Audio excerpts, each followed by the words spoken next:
Hola a todos. El día de hoy les vamos a hablar un poquito de lo que nos cuenta la lectura llamada La historia de la criminología, y vamos a empezar con temas muy importantes como lo son el pensamiento utópico e ilustrado, la escuela clásica y filosofía del castigo, la escuela positivista y la criminología científica. Y vamos a abordar sobre los congresos y la evolución en la criminología moderna. Bueno, en esta primera parte vamos a hablar un poquito de la criminología antes de ser considerada como una disciplina científica en el siglo XIX. Bueno, la criminología se concentra en lo que es el delincuente, el delito, la víctima y los mecanismos de control social. Mucho antes de que existiera el término de la criminología como tal, ya existían o ya se hablaba de estos dos términos, que son el crimen y justicia, que pertenecen al pensamiento utópico e ilustrado. Vamos a empezar con el pensamiento utópico. Uno de los principales exponentes fue Tomás Moro, quien escribió su obra Utopía en 1516. Él aquí planteaba que una sociedad perfecta era una sociedad ideal, justa y feliz. Él en su obra Utopía habla de, une al crimen con problemas sociales y económicos, como lo son la miseria, la guerra y la desigualdad. A su vez criticaba que en Inglaterra se tenían las mismas penas, lo que era la muerte, para crímenes ya sea asesinato, al igual que un ladrón que robaba un pan. Él habló aquí también de un enfoque preventivo, es decir, que quería acabar la miseria, mejorar la educación y también mejorar las diferencias sociales para acabar con la desigualdad y disminuir así el crimen y prevenirlo. También habla del derecho premial, un poco adelantado a su época, que se trata de premiar también a los virtuosos. Para hablar del pensamiento ilustrado, hablaremos de la Ilustración, que nace en el siglo XVIII, también conocido como el siglo de las luces. Este pensamiento defiende la razón, la igualdad y la libertad frente a un poder absoluto. De todo este concepto nace la figura de César Beccaria. Él hizo un libro donde habla de los delitos y las penas. Acá él discute sobre la irracionalidad de las leyes penales de la época, rechaza la tortura y rechaza la pena de muerte. También defiende la proporcionalidad en cuanto a las penas. César Beccaria habla de la finalidad de la pena, que no debería ser para hacer sufrir al criminal o al delincuente, sino para prevenir los delitos. Y él pues tiene una frase bastante famosa que es mejor prevenir los delitos que castigarlos. A todo esto se le unieron varios pensadores, como Montesquieu, quien habló de la separación de los poderes, pero criticó las penas inútiles y excesivas. Voltaire, por su lado, insistió en la proporcionalidad de las penas y dijo que esto aportaba pues, al desarrollo social. Rousseau, por su parte, insistió y habló de que el hombre es naturalmente bondadoso, pero es la sociedad quien lo corrompe. Habla de que el crimen existe cuando se rompe el contrato social y que el delincuente es realmente un rebelde que se margina de la sociedad. Todo esto aportó para llegar al concepto que tenemos hoy en día de la criminología moderna. Bueno, el segundo punto importante del que nos trataba el libro es la escuela clásica, que nace en el siglo XVIII y basa sus ideas completamente en la Ilustración.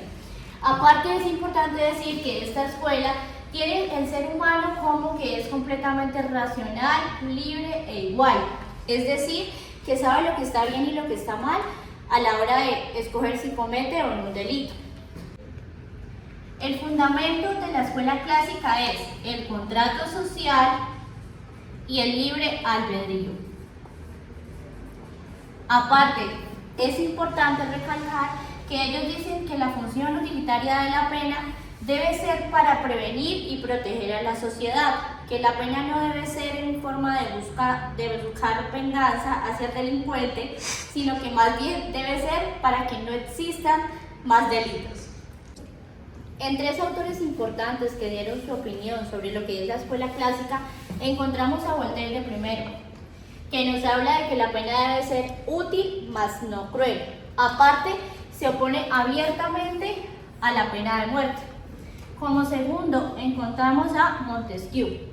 En su gran obra, El espíritu de las leyes, él tocaba el tema de que no deben existir torturas. Y como tercer autor, encontramos a Rousseau. ¿Qué nos dice este autor? Que mientras el pacto social se rompa y el Estado no se organice, siempre van a seguir saliendo más delincuentes.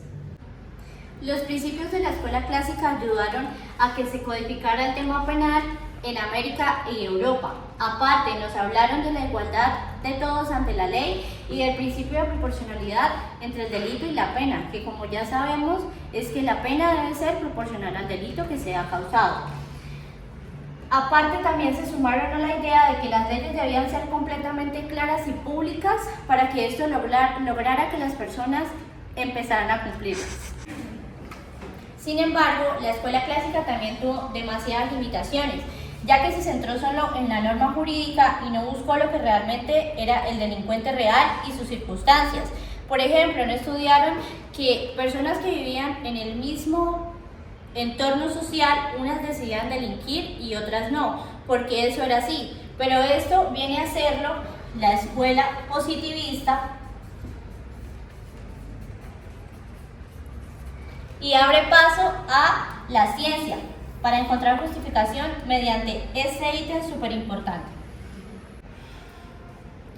Yo les voy a hablar de otra parte muy importante en la historia de la criminología, que fue la escuela positivista. Esta surge en el siglo XIX y, a diferencia de la escuela clásica, que se centraba más en lo que eran las leyes y también en el libre albedrío, esta se centró más en estudiar el delincuente y aplicar el método científico para entender el crimen. Su principal exponente fue César Lombroso, que fue considerado como el padre de la criminología científica. En 1876 publicó su libro El hombre delincuente, en el cual decía sobre la teoría del criminal nato. Él estudió diferentes cráneos de criminales, de delincuentes, y se dio cuenta de algunas características físicas, algunas anomalías físicas, y esto nos llevó a concluir que hay algunas personas, individuos que están propensos biológicamente al crimen. También se fijó en algunas características que tenían en común, como la frente hundida, el maxilar pronunciado, el estrabismo, los tatuajes, la frialdad emocional y la sensibilidad a algunos estímulos. También nos hablaba de los tipos de criminales, que como sabemos son 5. Hablaba del criminal nato, el criminal loco, el pasional, el ocasional y el habitual. El primero, el criminal nato, es del que ya hablábamos y son las personas que biológicamente César Lombroso creía que estaban predestinadas o ya condicionadas biológicamente al crimen. También está el loco, que son personas que por alguna discapacidad mental, alguna enfermedad mental, no distinguen entre el bien y el mal. Está el criminal pasional, que son personas que por emociones fuertes, ya sean celos, ira, tristezas, cometen crímenes. Está el ocasional, que son personas que toman la oportunidad para delinquir o también por situaciones externas, ya sea la desigualdad, la pobreza, etc. Y también está el habitual, que nos decía que empezaron como criminales ocasionales tomando alguna oportunidad, pero lo convirtieron en un hábito y lo realizaban con frecuencia. Esto hoy en día pues sabemos que son teorías erróneas o discriminatorias, entonces por eso están descartadas, pero se le apunta a César Lombroso, que miró desde una perspectiva empírica y observó bastante lo que era todo el tema de la delincuencia. Enrico Ferri, discípulo de Lombroso, amplió el enfoque, rechazando el libre albedrío, o sea, él decía que no existía el libre albedrío, y diciendo que el delito estaba condicionado por factores biológicos, psicológicos y sociales. También anexó el concepto de responsabilidad social y nos dijo que la pena debía servir como defensa a la sociedad, también dictando medidas preventivas como lo son la educación y también ayudando a mejorar las condiciones de vida en la sociedad. Finalmente vamos a hablar sobre los congresos y las atribuciones teóricas que hicieron algunos expositores. Primero vamos a hablar sobre el Congreso Internacional de Antropología Criminal y de Criminología. En este congreso tenemos varios expositores y este congreso se realizó en 1885. Estos expositores fueron Lombroso, Enrico Ferri y Garafa. Lombroso es conocido por la teoría del criminal nato y los tipos de criminales que existen, que los conocemos como el ocasional, el pasional, el criminal loco-moral, y aquí también habla sobre esta teoría dentro del Congreso, sobre la teoría de qué criminal vamos a poder empezar a ver que se puede rehabilitar, y dentro de esos criminales lo conocemos como el ocasional. Si sacamos dentro de eso al criminal que ya no tiene factores externos como la pobreza para poder delinquir, dentro de ese criminal lo podemos rehabilitar posiblemente. También vamos a hablar sobre el hecho de que dentro de eso también se debatió la relación entre la epilepsia, la locura moral y la delincuencia cognitiva, que trató estos tres factores en común, que se diagnosticaran a las personas frente a esos temas y poder determinar quiénes y quiénes no entran entre la categoría del loco moral o psíquico. Años siguientes vamos a hablar sobre 1889, que se hizo el Congreso en París, y 1892, que se hizo en Bruselas. Aquí debatieron posturas positivistas en contra de la postura francesa, ya que fueron los italianos los que hicieron esta crítica. ¿Y cuál fue la finalidad de esta crítica hacia la postura positivista francesa? Fue la consideración de que lo que hoy conocemos como la criminología y lo que llevó hoy para verla como una disciplina científica. Ahora más adelante vamos a empezar a hablar sobre cuáles otras teorías claves empezaron a abrir a partir de estos congresos. Michel Foucault habló sobre un libro muy importante y hoy históricamente conocido como Vigilar y Castigar. Este libro habla sobre la prisión moderna.